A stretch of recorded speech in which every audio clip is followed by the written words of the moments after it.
Thank you very much to our first speaker. And now our second speaker, we would like to welcome Maria Avramescu from the George Jacobs book National Bilingual College with a speech on the passage of time and why it shouldn't be scary.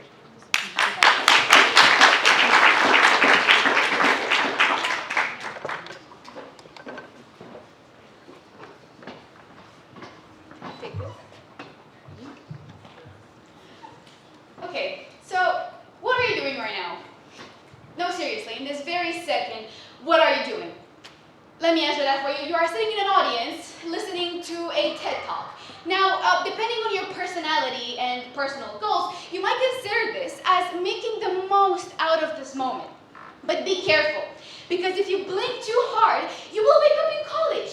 And then you blink again, and you wake up living a 9 to 5, and you blink again, and you're pregnant, married, with a golden retriever. Scary, right? Yeah. Well, most of us have an impression that life passes us by without even giving us the opportunity to stop for once and look around and seize the moment. That's not true. Hi, I'm Maria, and I'm going to explain to you why. First of all, let's talk about time. Time is a very abstract concept that is often very worrying to people around us. Because no matter our age, we are surrounded by deadlines and due dates and planners and timers and tasks to do and clocks and alarm clocks and any other tools we can use in order to give ourselves a fake sense of control over this painfully abstract concept of time. A specifically worrying aspect of time is its passage. The certitude that a time passes with is a double-edged sword. And both edges of this sword are quite frankly represented by the very same statement. Time passes anyway. Now, the difference between the edges lies in the way that you choose to interpret this statement, and it can vary a lot depending on your personality. Let me offer you an example. We have two people, person 1 and person 2, and both of them are going at the same time through a very dark period of their life. Person 1 decides to spend their time thinking of all the other things they could be doing instead of wallowing. They could be running on beaches with their shoes in hand, they could be making campfires, they could be living a van life, they could be conquering mountains, and yet they are crying. Time passes anyway, so they are wasting it, right? No, they turn their reality into something fictional because they are not running on beaches, they are not conquering mountains, they are not living a van life.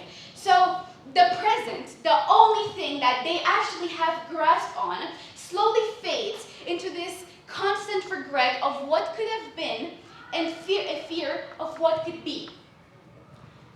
The second person, instead, realizes that today will always be followed by tomorrow.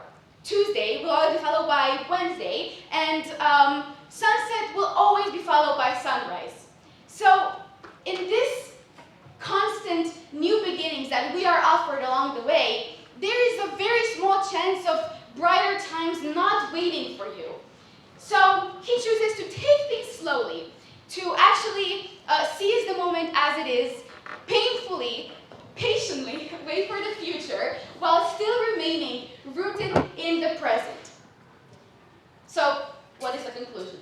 The conclusion is that for both of those people, time passes anyway. So regardless of what they do or what they do not do, it still passes. And regret, fear, and anxiety is definitely not going to stop that. So you can choose to be like the second person and to take things as they are and appreciate them because they are unique.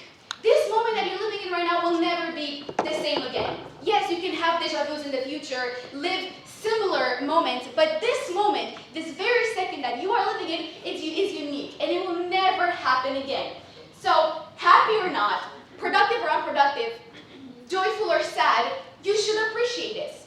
Or, you can choose to be like the first person and to constantly fear what is to come while you lose grasp on what you have. The choice is yours.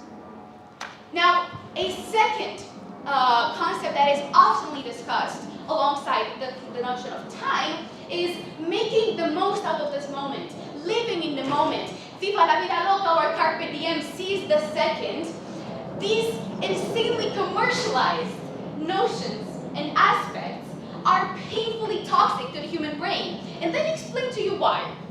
Regardless of what you're doing, you are living in the moment. You cannot deny this. Whether or not you are thinking of living in the moment, that doesn't matter, you're still living it. Yes, you can lose grasp and lose control of the present, but that does not matter. You're still living in the moment. And the reason why you can lose grasp is because our life is made out of billions and billions of moments that often cannot be seized. You will be eating, you will be sneezing, you will be calling grandma, you will be falling off a bike, or you will be reading a paragraph twice because you zoned out the first time. These moments are pretty hard to be seized. Is there a scale that can measure how much you live this moment? Can living a moment be measured? Can living be measured? No. No, it can't because it's living. You cannot live a moment more or less. You are living it. You can either live or die. That's it. So calm down. You are not missing anything. Whether or not you are doing something productive or unproductive or sad or happy or whatever, mundane, relevant, does not matter. You are still living in the moment. You are paying attention to something. You are investing yourself into something, so you are present. Now, a solution that a lot of people bring to this fear of losing the time is doing more. Usually travel agents suggest that because you should travel more, you should love more, you should hate more, you should work more, you should find happiness more, whatever that means. But is that productive? Can you actually do that? No, not really. Because this concept of living la vida loca is not really viable with the average life. Because you have school to attend, you have college to plan, you have job interviews to show up to, so you cannot go out and conquer the Mount Everest. But what you can do is find simplicity. You can seize. Out of all of those moments that I've said before that some of them are impossible to seize, you can put in some effort to actually pay attention to some. For example, when you're walking to school, maybe you will see a flower that looks weird. So you take a picture of it and you search it on the internet, and you find that it's a really weird type of flower. So now it's your favorite type of flower. Or you heard some beautiful sounds of the birds. Or your friend started shouting at you, but you took a second in their range to look at them, and you realize that they're beautiful. It does not matter what you do. You do not need to go out and run or make a van life or change your life drastically. You can still get a grasp on your present by just finding simplicity in the mundane moments of your life. This way, when it ends all, you will not look back and say, well, I changed my life completely. I ran 20 marathons. I swam the Dover Channel. But you will think that I made every day of my life a little bit more beautiful by seizing some things that other people just pass by. And this way, the passage of time becomes less scary. And because it feels really, really good to say this, thank you for coming to my TED Talk.